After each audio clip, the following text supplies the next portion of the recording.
এইটো এটা মানে নেষ্টিভ পলিটিক্স এটা মুখ্যমন্ত্ৰী হিমন্ত বিশ্ব শৰ্মাই কৰিছে। এটা কথা স্পষ্ট, আচলতে এইবিলাকৰ আমি প্ৰতিক্ৰিয়া দিয়াটো উচিত নহয়। কোনে কি খাব কোনে কি নাখাব সেইটো সিদ্ধান্ত লোৱাৰ এখতিয়াৰ মুখ্যমন্ত্ৰী ডাঙৰীয়াৰ নাই। এইটো ভাৰতবৰ্ষৰ প্ৰতিজন নাগৰিকৰ কেনেকৈ জীয়াই থাকিব, কেনেকৈ খাব, কি পিন্ধিব, কেনেকৈ চলিব, সেইখিনি তেওঁলোকৰ নিজৰ ব্যক্তিগত অধিকাৰ। গতিকে কোনে কি খাই আছে কোনে কি খাই থকা নাই এইটো লৈ মুখ্যমন্ত্ৰীয়ে যদি হস্তক্ষেপ কৰে এইটো আমি মানি নলওঁ। আজি মুখ্যমন্ত্ৰী ডাঙৰীয়াই এই সিদ্ধান্ত লোৱাৰ আগতে নেডাৰ সভাপতিৰ পৰা এটা পদত্যাগ কৰিব লাগিছিল। তেওঁ মেঘালয়ৰ মুখ্যমন্ত্ৰীৰ পৰা তেওঁলোকে সম্পৰ্ক ছেট কৰিব লাগিছিল, অৰুণাচলৰ মুখ্যমন্ত্ৰীৰ পৰা সম্পৰ্ক ছেট কৰিব লাগিছিল, শ্ৰীৰামপুৰ হৈ পেলাই যে গুৱাহাটীলৈকে পাৰ হৈ যে যিটো মেঘালয়লৈকে গৰু গৈ আছে এইবিলাক তেওঁলোকে বন্ধ কৰাৰ ব্যৱস্থা গ্ৰহণ কৰিব লাগিছিল। ইমানে যদি তেওঁ এইবিলাক বন্ধ কৰাৰ সিদ্ধান্ত লৈছে, গতিকে এইবিলাক নকৰি তেওঁ আচলতে অসমখন মানে আচলতে ধাৰত পৰি গৈছে। অসমত বিভিন্ন মানুহ এতিয়া উমি জ্বলি আছে। চৰকাৰখনৰ বিৰুদ্ধে মানুহখিনি ৰাজপথত ওলাবলৈ হয়তো তেওঁলোকে ভয় ভাবুকি দেখুৱাই কাৰণে ওলাই নাহে, কিন্তু তেওঁ দেখিছে যে এইটো ভোটলৈ পৰিৱৰ্তন হ'ব পাৰে, 26লৈ এইটো ক্ষতি কৰিব। গতিকে এতিয়া তেওঁৰ এটা সহজ টাৰ্গেট হৈছে যে সংখ্যাগুৰু মানুহখিনিক তেওঁ কেনেকৈ উভতাই আনিব। সংখ্যাগুৰু মানুহখিনিক উভতাই আনিবৰ কাৰণে তেওঁ সদায় সংখ্যালঘু জাতিটোক টাৰ্গেট কৰে, আৰু তেওঁৰ চব টাৰ্গেটটো হৈছে সংখ্যালঘু জাতি। তাৰমানে হিন্দু মুছলমান ভাগ কৰিব পাৰিলেহে তেওঁ ৰাজনীতি কৰিব পাৰে। গতিকে এনেকুৱা ধৰণৰ ৰাজনীতি মুখ্যমন্ত্ৰীয়ে বেছিদিন কৰিব নোৱাৰে। অসমৰ প্ৰতিজন মানুহে বুজি পায় এইখন শংকৰদেৱ গুৰুজনা, মাধৱদেৱ গুৰুজনা, আজান ফকীৰ গুৰুজনাৰ অসম হয়।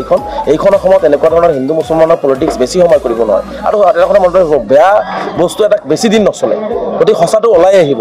গতিকে এনেকুৱা ধৰণৰ সাম্প্ৰদায়িক বিষবাস্প বিয়পাই মুখ্যমন্ত্ৰী যিধৰণে অসমখন পৰিচালনা কৰিব গৈছে এইটো অসমৰ কাৰণে ভাল লক্ষণ নহয়, শুভ লক্ষণ নহয়। এইটো এটা অসমখনৰ কাৰণে শনি সংকেত। গতিকে আহিব লগা প্ৰজন্ম যাতে শান্তিৰে সুখেৰে ঐক্যবদ্ধভাৱে সমন্বয়েৰে জীয়াই থাকিব পাৰে তেনেকুৱা ৰাজনীতি কৰক। মুখ্যমন্ত্ৰী এইবোৰ কোনে কি খাব কোনে পিন্ধিব এইবিলাক ৰাজনীতি মুখ্যমন্ত্ৰী কৰা উচিত নহয়। মুখ্যমন্ত্ৰীয়ে উন্নয়নৰ ৰাজনীতি কৰক, ৰাস্তা ঘাটৰ উন্নয়নৰ ৰাজনীতি কৰক, শিক্ষাৰ উন্নয়নৰ ৰাজনীতি কৰক। আজি এই চৰ অঞ্চলবিলাকৰ আজি শিক্ষাৰ ক্ষেত্ৰত পিছপৰা, আজি গৰাখহনীয়া অঞ্চল এইবিলাক, গতিকে বিভিন্ন গৰাখহনীয়া অঞ্চলবিলাক প্ৰতিৰোধ কৰাৰ ব্যৱস্থা গ্ৰহণ কৰক।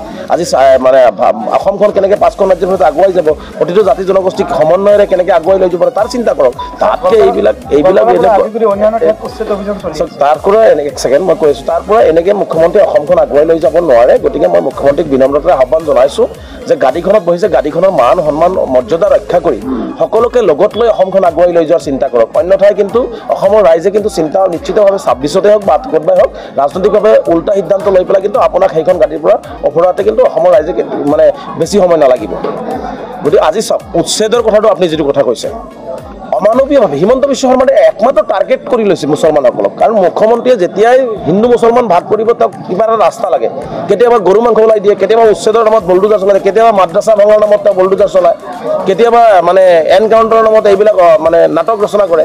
গতিকে মুখ্যমন্ত্ৰী ডাঙৰীয়াই মানে এনেকুৱা এটা হৈ গৈছে যে তেওঁ যেতিয়াই বিপদত পৰে, যেতিয়াই তেওঁ দিল্লীয়ে তেওঁক বেয়া পায় বা তেওঁ কৰ্মৰাজি বেয়া হৈ গৈছে, ৰাইজে বেয়া পায়, তেতিয়া চব টাৰ্গেট কৰিলে।